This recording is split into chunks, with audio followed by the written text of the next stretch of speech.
जय Hind defence warriors, how are you all? I hope all are fine. प्यारे बच्चों, आज के वीडियो में हम लोग बात करने वाले हैं रिपीटर्स के बारे में। ऐसा बच्चा जो एसएसबी गया है, या तो स्क्रीन आउट हो गया है या फिर कॉन्फ्रेंस आउट हो गया है। दोनों ही बच्चों को हम कहीं ना कहीं रिपीटर्स मानते हैं, क्योंकि ऐसा बच्चा जो स्क्रीन आउट हुआ है उसको नेक्स्ट टाइम स्क्रीन आउट के रिपीटर्स के ग्रुप में रखा जाएगा, और अगर कॉन्फ्रेंस आउट हुआ है तो भी वो कहीं ना कहीं सारे सिस्टम से वेल वर्स्ड होकर के ही आता है। अब ऐसा बच्चा जब घर आ जाता है तो कई बार उसके मन में दो तरह की चीजें चलती है। पहला तो उसको ये चलता है कि शायद मैं एसएसबी के लायक नहीं हूं, तो ऐसा बिल्कुल भी नहीं है। और दूसरी बात होती है कि शायद एसएसबी का सिस्टम प्रूफ नहीं है, उन्होंने मुझ जैसे अच्छे बच्चे को सिलेक्ट नहीं करके गलती कर दी है। बच्चों, ये दोनों ही बातें कहीं ना कहीं सही नहीं है। और जब बच्चे के मन में इस तरह की बातें आती हैं तो क्या करता है कि शायद मैं स्क्रीनिंग इसलिए नहीं हुआ क्योंकि स्क्रीनिंग के डिस्कशन के दौरान मैं अपने ग्रुप को डोमिनेट नहीं कर पाया। बच्चों, डोमिनेट तो करना ही नहीं है। या फिर बच्चा जब कॉन्फ्रेंस आउट होता है तो उसको लगता है कि मैं साइकोलॉजी टेस्ट में फेल हो गया, शायद मैं साइकोलॉजी में उतना अच्छा नहीं कर पाया जितना अच्छा मुझे करना था। और बच्चा घर आकर के साइकोलॉजी टेस्ट की खूब दबा के प्रैक्टिस करने लगता है। कहां गलती होती है और इन गलतियों को हम कैसे इंप्रूव कर सकते हैं, यही सारी बातें हम आज के वीडियो में करने वाले हैं। प्यारे बच्चों, अगर आप स्क्रीन आउट या फिर कॉन्फ्रेंस आउट हुए हैं तो डेफिनेटली घर आकर के आपको सोचना पड़ेगा कि आपसे क्या पूछा गया, क्या हुआ और आपने कहां गड़बड़ कर दी, क्या मिस्टेक आपने की जिसकी वजह से आपको वापस आना पड़ा।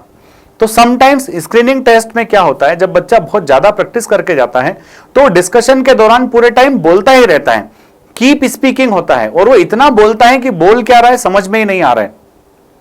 और वहीं उसको एसेस को लगने लगता है कि बंदा डोमिनेट करने की कोशिश कर रहा है, और समझ जाता है कि अगर ये अभी स्क्रीनिंग में ही इतना सब कुछ कर रहा है तो शायद नेक्स्ट 4 डेज क्या करेगा, उसको स्क्रीन आउट करके भेज दिया जाता है। अब ऐसे में जब बच्चा इंट्रोस्पेक्शन करता है तो इंट्रोस्पेक्शन के दौरान बच्चा कुछ ज्यादा ही टाइम खराब कर देता है। आपको बहुत ज्यादा टाइम इंट्रोस्पेक्शन में नहीं लगाना है।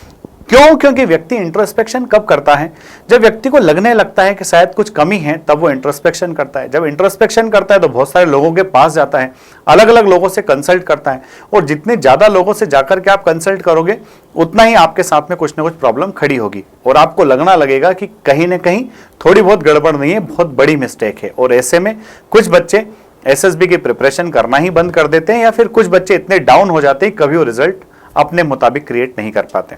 तो इन सारी प्रॉब्लम से बचने के लिए आपको करना क्या है? प्यारे बच्चों, भगवान ने सबको बनाया है, सबको एक जैसी क्वालिटीज दी है। कहीं ना कहीं कुछ OLQs के अंदर हम कमजोर हो सकते हैं, तो डेफिनेटली OLQs जो होती है व्यक्ति जन्म लेने के बाद ही एक्वायर करता है और उनको अपने आप में डेवलप भी कर सकता है। तो आपको 5 बातों पर स्पेसिफिकली ध्यान देना है। अगर 5 बातों पर विशेष ध्यान दोगे तो डेफिनेटली आपका रिकमेंडेशन सुनिश्चित है।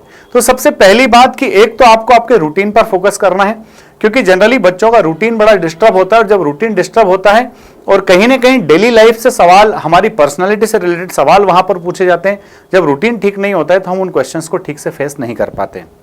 जब हमारा जनरल अवेयरनेस अगर कमजोर है, तो जनरल अवेयरनेस कमजोर है तो हम सिंपल क्वेश्चंस के भी आंसर ठीक से नहीं बना पाते। इवन कई सारे बच्चों को तो हमने देखा है कि वो आर्मी, नेवी और एयरफोर्स चीफ के नाम तक नहीं जानते हैं और वहां गड़बड़ कर बैठते हैं।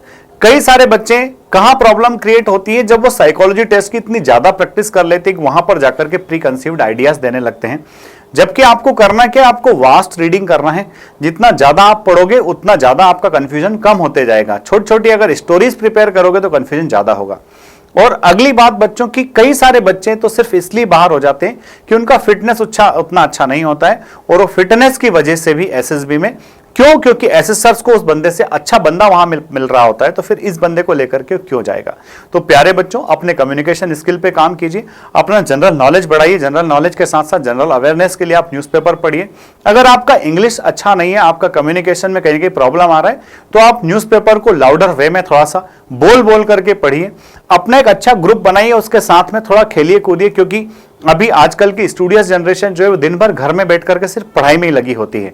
और साथ ही साथ अपने लॉजिक को साउंड कीजिए, अपने आप को रिप्रेजेंट करने का तरीका थोड़ा सा सुधार लीजिए। डेफिनेटली आप अगर रिकमेंड नहीं होंगे तो कौन होगा, आपका रिकमेंडेशन सुनिश्चित है। और ये वीडियो अगर आपको अच्छा लगा है तो इसको लाइक, शेयर, सब्सक्राइब करना ना भूलें। साथ ही ये जरूर बताएं कि आप कहां से इस वीडियो को देख रहे हैं। जय हिंद, जय भारत, इंकलाब जिंदाबाद, भारत माता की जय।